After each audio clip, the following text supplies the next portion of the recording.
오늘은 당신은 진짜인가? 내가 진짜이지 않으면 내가 드리는 감사, 내가 드리는 예배, 내가 드리는 찬양, 내가 드리는 기도가 거짓이 되기 때문에 내 스스로가 진짜인지 우리 그리스도인들의 정체성과 그리고 진정성이 회복될 수 있는 그런 귀한 시간이 되기를 바랍니다. 지금은 가짜가 진짜보다 더 진짜 같은 세상이 되었습니다. 어떤 것이 가짜이고 어떤 것이 진짜인지 분별하기조차 힘든 세상이 되었습니다. 그 직업 중에서도 가짜를 판별하고 가짜를 분별하는 직업이 생길 정도로 이 세상은 너무나 많은 가짜들이 판치고 있습니다. 여러분들이 가지고 있는 가방은 진짜입니까? 어제 한우를 드신 분이 계시다면 어제 드셨던 고기가 수입 고기가 아니라 정말 우리나라에서 기른 그런 한우입니까? 장담할 수 있습니까? 어느 나라는 조그만한 식품까지도 진짜와 같이 만드는 세상입니다. 정말 그것을 먹으면서도 그것이 진짜인지 가짜인지 분별하기조차도 힘들고 맛을 먹으면서도 그것이 진짜인지 가짜인지 분별하기 힘든 세상인 것입니다. 만약에 내가 가지고 있는 것이 가짜이고 내가 어제 먹은 것이 가짜 음식이었다면 우리에게는 얼마나 많은 배신감과 실망감이 있겠습니까? 이런 사회적 분위기를 반영이나 하듯이 방송에서는 리얼 버라이어티라는 그런 프로그램들이 많이 나오고 있습니다. 우리 성도님들도 많이 즐겨보시는 예능 프로그램 중에 이런 리얼 버라이어티, 이런 진정성과 이 다양성을 복합한 그런 형태의 장르의 프로그램입니다. 이것은 왜 시청자들이 좋아하나라고 살펴봤을 때 그것은 사실이 있다라는 것입니다. 진정성이 있다라는 것입니다. 진실된 모습을 그들 속에 비춰줌으로 인해서 정말 그들이 경험하고 지금 하고 있는 것들이 내 것처럼 느껴진다라는 것입니다. 그런 사실성들이 우리 시청자들에게 비춰질 때 그 보는 시청자들에게도 감동이 있는 것입니다. 이것은 대본으로 짜여진 것이 아니라 실제 사항을 주 내용으로 합니다. 이런 진정성들이 시청자들을 변화시킬 수 있고 그들의 마음을 이끌어낼 수 있는 것입니다. 2014년 5월 10일에 기독신문에 이런 기사가 났습니다. 착한 일하는 기독인 왜 위선적인 판단을 받나? 많은 교회들과 기독단체들이 이웃을 돕는 선한 사역을 하고 있음에도 불구하고 왜 사람들은 기독교와 기독교인들을 위선적으로 판단하냐는 것입니다. 그 이유가 기독인들의 선한 행위를 하는 데 있어서 그 동기가 다른 사람을 돕기 위한 마음에 있지 않고 그들 자신의 상급을 쌓기 위한 이기적인 마음에 있다라고 이렇게 비판하고 있습니다. 더욱이 이러한 태도가 일반인으로 끝나는 것이 아니라 그리스도인들 스스로조차도 우리 많은 기독교인들이 선한 동기가 아니라 그들 자신의 상급을 쌓는 이기심에서 나오는 데서 비롯되었다라고 비판하고 있는 것입니다. 기독교인의 행위와 태도가 불일치하다라는 것입니다. 그리스도인의 삶의 진정성을 찾아보기 힘들다라는 것입니다. 리얼리티가 떨어진다라는 것입니다. 여러분들의 삶은 어떻습니까? 지금 이 자리에 앉아있는 마음, 진짜 마음입니까? 여러분들이 지금 섬기고 있는 그 기관의 섬김이 진짜 섬김입니까? 하나님을 사랑하는 그 고백이 진짜 고백입니까? 내 스스로가 진짜가 아니라면 그것은 하나님이 받지 않는 죽은 예배가 될 것입니다. 하나님께서는 요한복음 4장 23절과 24절에서 참되게 예배하는 자를 찾고 계십니다. 그들은 진리로 예배할 때가 올 것인데 이렇게 예배하는 자, 참되게 예배하는 자를 찾고 계신 그 하나님께서는 왜 그 참되게 예배하는 자를 찾느냐면 그들은 진실되게 예배하는 자들이기 때문인 것입니다. 하나님께서도 진정성 있는 그리스도인을 찾고 계시고 진정성 있는 예배를 드리는 자를 찾고 계십니다. 예배하는 자는 진실되게 드려야 한다는 것입니다. 오늘 읽었던 본문 말씀에서도 너희 몸을 하나님이 기뻐하시는 거룩한 산 제물로 드리라. 이는 너희가 드릴 영적 예배이니라. 하나님이 기뻐 받으시는 영적 예배는 거룩한 살아있는 제물로 우리를 드리는 것, 우리의 모든 삶을 드리는 것, 이것이 곧 산 제물이요, 하나님께 드리는 거룩한 제물이요, 하나님이 받으시는 기뻐하시는 제물이요, 그것으로 인해서 드리는 모든 예배가 영적 예배인 것이라는 것입니다. 진실된 예배, 진짜 예배란 것입니다. 우리는 진짜 그리스도인입니까? 우리의 삶은 진짜 삶입니까? 이 삶이 진짜가 아니라면 우리는 죽은 예물을 드리는 것이고 하나님이 가증스러워하는 제물을 드리는 것이고 거룩하지 않는 음욕하고 음탕한 제물을 드리는 것입니다. 그 예배는 하나님이 받지 않으십니다. 죽은 예배이기 때문입니다. 너가 진짜가 아니면 너희 예배도 너희 기도도 너희 찬양도 가짜다. 가짜인 내가 드리는 예배는 살아있는 예배가 될 수 없다. 오늘 본문에서 이야기하는 영적 예배가 될 수 없다는 것입니다. 그렇다면 우리가 진짜로 살아가는데 어떠한 것들이 방해가 되어집니까? 그것은 오늘 본문 2절에 나와 있습니다. 오늘 본문 2절에 방해되는 큰 적이 어떤 것인지 잘 말씀하고 있습니다. 너희는 이 세대를 본받지 말라. 오직 마음을 새롭게 함으로 변화를 받아라. 하나님의 뜻이 무엇인지 분별하도록 하여라. 계속해서 너희들이 이 세상과 같은 모양으로 닮아져 가고 있는 것, 참된 그리스도인으로 변화되지 않는 것, 하나님의 뜻을 분별하지 않고 너희의 이기적인 교만함으로 살아가는 것, 그 모든 것들이 너희들이 영적 예배를 드리는 것에 방해되는 것이라는 것입니다. 여기에 모인 성도들이 진짜로 살아가는데 방해되는 가장 큰 적이라는 것입니다. 야고보서 4장 4절에 세상과 벗된 것이 하나님과 원수된 것인 것이라고 경고함에도 불구하고 세상을 따르고 벗하며 살아가고 있습니다. 세상을 닮아가고 세상을 따라가서는 진짜가 될 수 없다라는 것입니다. 여러분들이 어떻게 살 것인지, 무엇을 할 것인지 세상이 여러분들을 결정하게 하지 마십시오. 여러분은 세상의 것이 아니라 하나님의 것입니다.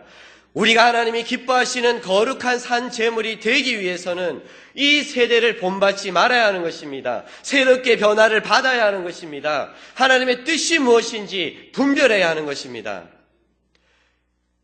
여기서 이 세대를 본받지 말라. 이것은 본받지 말라라는 것입니다. 그렇게 닮아가지 말라라는 것입니다. 닮아가는 것으로 변화된다라는 것입니다. 외형적인 것, 형태적인 것들이 변화된다라는 것입니다. 세상의 유행을 따르고 세상의 변화에 쫓아가는 그런 모습을 뜻하는 것입니다. 그런 형태적인 변화도 너희들이 따라하지 말라라는 것입니다. 새롭게 변화해야 된다라는 것, 이것은 본질적인 변화를 뜻합니다.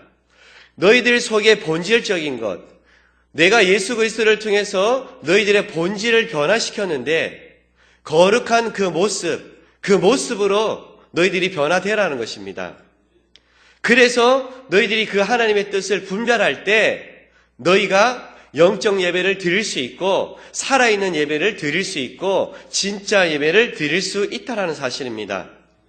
데살로니가전서 5장 16절과 18절에 항상 기뻐하라, 쉬지 말고 기도하라, 범사에 감사하라. 이것이 그리스도 예수 안에서 너희를 향하신 하나님의 뜻이라는 것입니다. 우리는 항상 기뻐하고 쉬지 말고 기도하고 범사에 감사하라는 것입니다. 너희들의 삶이 어떠하든지 감사할 수 있어야 되고 기뻐할 수 있어야 되고 상황과 환경이 어떠한 어려움에 있을지라도 쉬지 말고 기도하는 너희들의 모습이 하나님을 닮아가는 모습, 변화된 모습, 거룩한 모습, 너희들의 삶이 제물로 드려진 모습이란 것입니다. 이것이 하나님의 뜻이란 것입니다. 어떠한 상황에서도 기뻐할 수 있고 기도할 수 있고 감사할 수 있는 삶, 이 삶을 드리는 그리스도인이 진짜 그리스도인이요 진짜 삶이란 것입니다.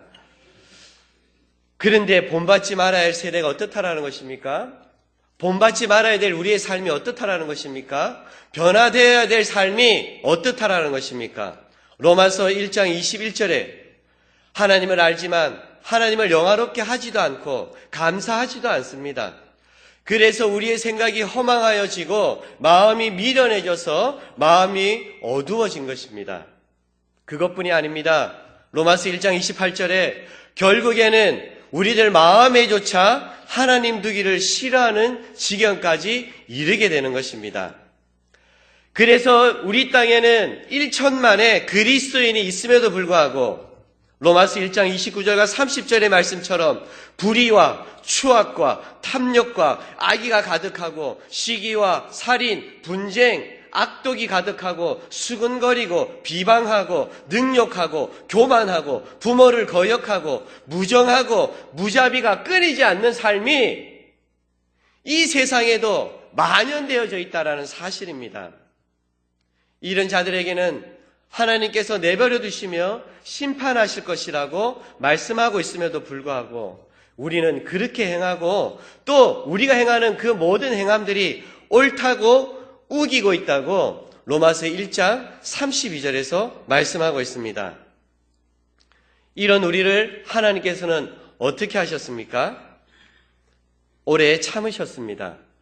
베드로서 3장 8절 말씀 보겠습니다. 사랑하는 자들아, 주께는 하루가 천년 같고 천년이 하루 같다는 이 한 가지를 잊지 말아라.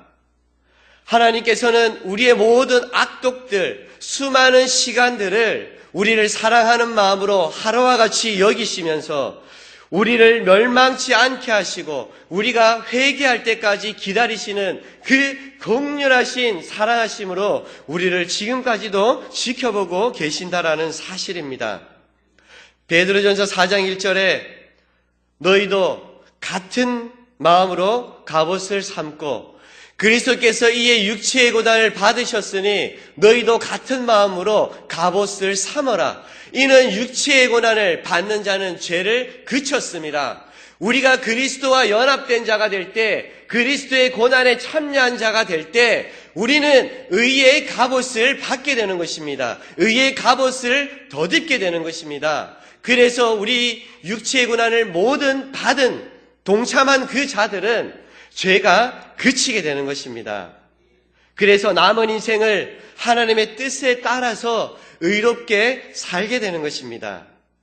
베드로전서 4장 3절에서도 음란과 정욕과 술취함과 방탕과 향락과 무법한 우상숭배, 이방인의 뜻을 따라 살았던 가짜의 삶은 이제는 지나가고 하나님의 뜻을 따라 살아가는 진짜가 된 것입니다. 우리는 진짜로 살아가고 있습니까? 그렇다면 우리는 아직까지도 이방인의 뜻을 따라 살고 음란과 정욕과 술취함과 방탕과 향락과 무법한 우상 숭배를 자행하는 삶이 끊이지 않는 그 삶, 그것은 죽어있는 삶으로 아직도 살아가고 있다는 사실입니다. 이제는 가짜의 삶을 지나가고 새로운 삶이 되었음을 믿으시기 바랍니다. 하나님의 뜻을 따라 살아가는 진짜의 삶, 그 삶을 살아갈 때 우리의 예배가 살아있는 예배, 진짜 예배가 될 줄 믿습니다. 우리는 예수 그리스도가 죽으실 때 죄에 대해서 이미 죽은 자가 되었습니다.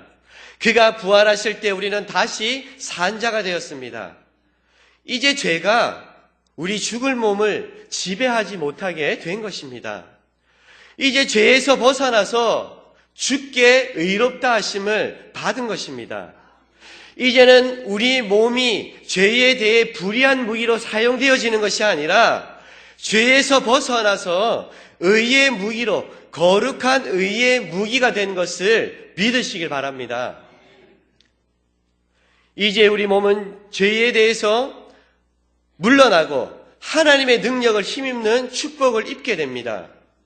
고린도전서 1장 18절 십자가의 도가 멸망하는 자들에게 미련한 것이지만 구원받은 우리들에게는 하나님의 능력이라. 우리를 구원하시기 위해 십자가에 못 박히시고 다시 사신 예수 그리스도의 교훈을 내 마음으로 믿고 순종하면 그 십자가의 능력으로 죄로부터 해방되는 것입니다. 이제는 우리는 참 자유를 얻게 되는 것입니다. 이제는 어떠한 죄도 우리가 이길 수 있는 것입니다. 로마서 6장 16절의 말씀처럼 부정과 불법에 내어주어 불법에 이루었던 것 같이 이제 너희 지체를 의에게 종으로 내어주어 거룩함에 이르라.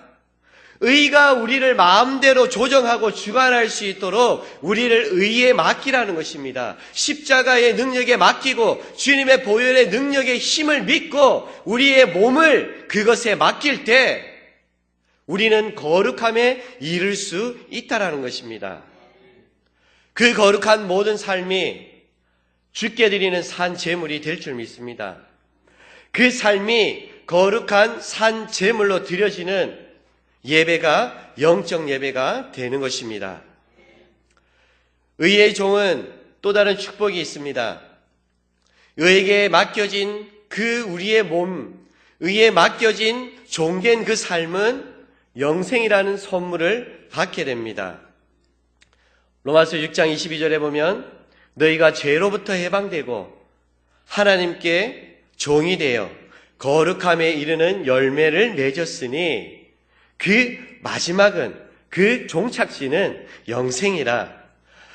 전에는 우리가 죄에게 노예가 되어 그들에게 굴복하고 그들에게 우리가 자유되지 못한 몸으로 살았지만 그가 요구하는 대로 행하였던 상태였지만 지금은 이제는 하나님께 예속되어서 그분의 요구를 쫓는 상태로 바뀐 것입니다. 이제는 새로운 피조물이 되어서 거룩함에 이르는 열매가 우리들 삶에 맺게 되는 것입니다. 요한복음에는 너희가 많은 열매를 맺을 때 너희가 내 제자인 줄 알 것이다. 이제 우리들 삶에 예수 그리스도의 포도나무에 우리가 같이 붙어 있음으로 인해서 그분의 의로 인해서 우리가 열매 맺는 삶, 풍성한 열매로 우리의 삶이 풍성해지는 그 삶이 이제는 맺게 된 것입니다. 그것이 그 당대에 끝나는 것이 아니라 우리 자손 만대까지 영원한 생명을 누릴 뿐만이 아니라 그 부모의 믿음을 따라 살아가는 그 자녀들의 그 믿음의 삶까지도 영원한 생명을 누릴 수 있는 축복의 삶이 우리들에게 약속되어진 것입니다. 이러한 변화가 우리로 하여금 거룩함에 이르는 열매를 맺게 하는 것입니다. 산 제물로 드려진 우리의 몸이 진짜 그리스도에게는 진짜 열매를 맺게 할 뿐만 아니라 우리의 마지막 종착지에 그 영생이란 선물을 받게 된다는 그 사실을 강조하고 있는 것입니다. 여러분은 유일하신 참 하나님과 그가 보내신 자 예수 그리스도를 믿고 고백하고 있습니까? 그렇다면 요한복음 17장 3절의 말씀처럼 우리는 영생을 소유한 자입니다. 영생은 곧 유일하신 참 하나님과 그가 보내신 자 예수 그리스도를 아는 것이니라. 우리가 그것을 알고 있고 그것을 믿고 있고 우리가 그것을 통해 고백하고 있다면 우리는 영생을 이미 선물로 받은 자인 것입니다. 요한복음 3장 15절에 이는 그를 믿는 자마다 영생을 얻게 하려 하심이라. 3장 36절에 아들을 믿는 자에게는 영생이 있고 6장 47절 믿는 자는 영생을 가졌나니 예수 그리스도께서 이 땅에 오실 때 이미 나를 믿는 그들에게 영생을 얻게 할 수 있도록 약속하심으로 오신 것입니다. 그래서 그 아들을 믿는 자에게는 영생이 있다라고 선포하시고 그를 믿는 자들에게는 영생을 가진 것이라고 선포하고 있는 것입니다. 믿는 자는 영생을 가진 자입니다. 죽음조차도 우리를 건드릴 수 없고 어떠한 피조물조차도 우리를 건드릴 수 없는 진짜 그리스도인의 삶, 하나님의 보호를 받는 진짜 그리스도인의 삶, 죽음도 우리를 어떻게 할 수 없는 진짜 그리스도인의 삶, 사망의 권세를 깨시고 다시 살 수 있는 희망의 진짜 그리스도인의 삶이 우리들에겐 시작이 된 것입니다. 로마서 8장 39절에 보면 이런 진짜 그리스도인에게는 높음이나 깊음이나 다른 어떠한 피조물이라도 우리를 우리 주 그리스도 예수 안에 있는 하나님의 사랑에서 끊을 수 없다라고 고백합니다. 어떠한 피조물, 우리를 건드릴 수 없는, 어떠한 것도 우리를 해할 수 없는, 어떠한 것도 우리를 상처 줄 수 없는, 어떠한 것도 우리를 넘어뜨릴 수 없는 어떠한 것도 우리를 해할 수 없는 그런 진짜 그리스도인이 된 것입니다. 죽음도 두려워하지 않고 담대한 믿음의 성도님들이 되시길 바랍니다. 세상을 두려워하지 않고 세상을 당당하게 나아갈 수 있는 그리스도인이 되시길 바랍니다. 이제는 하나님의 용서하심을 믿고 어떠한 것에 통해서도 우리가 그 사랑 안에서 다 녹아질 수 있음을 믿고 우리가 거룩한 모습으로 세상을 변화시키는 위대한 힘 있는 능력 있는 그리스도인이 되시기를 주님의 이름으로 축원합니다. 이것이 진짜 그리스도인의 삶인 것입니다. 폴 틸레이는 이렇게 얘기합니다. 사랑이란 삶을 움직여 나아가는 힘이다. 너무 아름다운 말이지 않습니까? 사랑이란 삶을 움직여 나가는 힘이다. 하나님은 사랑이시다. 우리가 지쳐 쓰러지고 힘들어지고 도저히 앞으로 전진할 수 없을 때 내 삶을 직접적으로 움직이시고 내 삶을 전진시키시고 내 삶을 변화시키시고 죽음과 같은 절망 가운데서도 내 삶을 새롭게 소생시키시는 그 힘, 그것이 사랑이란 것입니다. 하나님은 사랑이라. 그 사랑은 하나님이시란 것입니다.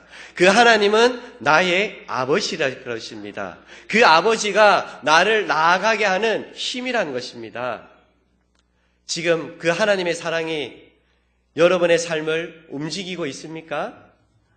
그러면 여러분들은 진짜 그리스도인입니다. 그렇다면 무엇을 망설입니까? 이제 그 사랑을 보여주십시오. 선으로 악을 이기는 사랑을 보여주십시오. 두려움을 쫓아내는 온전한 사랑을 세상에 보여주시길 바랍니다. 원수를 사랑하고 오직 그들에게 먹을 것과 입을 것을 제공하는 뜨거운 사랑을 보여주시길 바랍니다.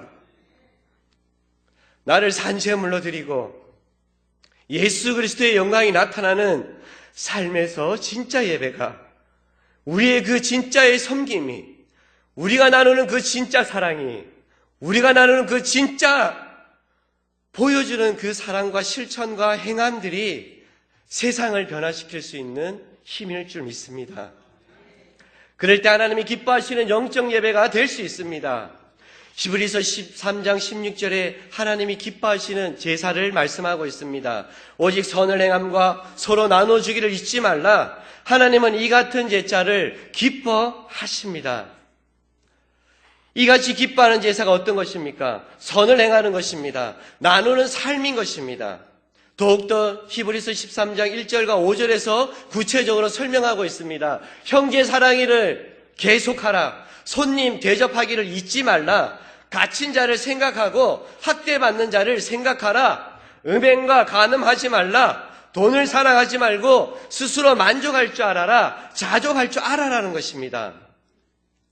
읽지 않았지만 오늘 읽었던 로마서 12장 말씀에서도 10절과 12절에서 긴 말씀이지만 우리가 실제적으로 내 삶에서 드려지는 예배의 삶이 어떤 것인지 보여주고 있습니다. 로마서 12장 10절에 보면 형제를 사랑하라, 서로 우애하라, 존경하기를 서로 먼저 하라, 부지런하라, 열심을 품고 섬기라, 주를 섬기듯이 섬겨라, 소망 중에 즐거워하라, 환난 중에 참아라, 기도에 항상 힘써라, 성도들의 쓸 것을 공급해라, 손 대접하기를 힘쓰라, 박해한 자들을 축복하라, 저주하지 말고 축복하라는 것입니다. 즐거워한 자들과 함께 즐거워하고 우는 자들과 함께 울라. 마음을 같이하고 높은 데 너희가 마음을 두지 말라. 너희가 스스로 낮아지고 스스로 지혜 있는 척 하지 말라. 악을 악으로 갚지 말라. 사랑으로 모든 것을 그 악한 자들에게 선으로 행하라. 할 수 있거든 모든 사람과 더불어 화목하라. 너희가 친히 원수를 갚지 말라. 오히려 너희가 갚을 그 원수가 있다면 너희들이 그들에게 오히려 먹이고 물을 마시게 하고 그들을 사랑으로 품어주라 라고 우리에게 말씀하고 있습니다. 세상을 사랑하지 말고 하나님을 사랑하는 여러분들이 되시길 바랍니다. 하나님을 사랑하는 그것같이 이웃을 사랑하는 여러분들이 되시길 바랍니다. 하나님을 섬기듯 이웃을 섬기는 실천적인 삶이 여러분들 삶에 나타나시길 바랍니다. 베드로전서 1장 15절에 너희를 부르신 거룩한 이처럼 너희도 모든 행실에 거룩한 자가 되라. 여러분들의 실제적인 삶에서 우리들의 모든 행실에 거룩함이 묻어나시기를 바랍니다. 고린도전서 10장 31절 그런즉 너희가 먹든지 마시든지 무엇을 하든지 다 하나님의 영광을 위해서 하라. 여러분들의 삶에 오직 하나님의 영광을 위한 헌신적인 삶이 고백되어지기를 바랍니다. 이런 거룩한 믿음 위에 여러분들을 세우시고 성령으로 기도하시고 하나님의 사랑 안에서 그분의 긍휼을 기다리며 여러분들 스스로를 지켜나갈 때 우리의 진정성과 진실성이 세상을 감동시킬 뿐만 아니라 세상을 변화시킬 줄 압니다. 말씀을 정리합니다. 세상은 진정성을 원합니다. 진짜 그리스도인들의 진짜 믿음과 진짜 삶과 진짜 헌신을 원합니다. 세상이라는 시청자들 앞에서 우리 그리스도인들의 삶은 리얼 버라이어티인 것입니다. 우리의 삶은 실제 상황인 것입니다. 우리의 삶에 있어서 죄와의 영적 전투는 피 흘리기까지 싸워야 되는 실제 전투인 것입니다. 이제 더 이상 착한 척, 겸손한 척, 사랑하는 척, 섬기는 척은 그만하시길 바랍니다. 깨끗한 척, 의로운 척, 거룩한 척, 그 모든 연기는 이제 그만하시길 바랍니다. 거짓은 이제 세상에 통하지 않습니다. 거짓된 그리스도의 삶은 이제 통하지 않는 세대가 되었습니다. 그들은 우리의 거짓을 너무나 잘 알고 있고 우리의 거짓된 삶으로 변화되지 않는다는 것은 너무나 이 세상이 잘 알고 있습니다. 가짜의 삶은 버려야 합니다. 진짜 그리스도의 삶을 보여주십시오. 우리의 진정성을 삶으로 보여주십시오. 진짜 사랑, 진짜 섬김, 진짜 눈물을 세상과 부딪히면서 가슴으로 보여주시는 우리 모두가 되시기를 바랍니다. 비록 우리의 삶이 세련되지 못하고 멋져 보이지 않더라도 때로는 실수하고 넘어진다 할지라도 우리의 말과 행동에 진정함이 묻어난다면 우리의 눈빛에 신실함이 묻어난다면 이 모든 것이 협력하여 선을 이루실 줄 믿습니다. 그것이 진짜 힘입니다. 그것이 진짜 복음입니다.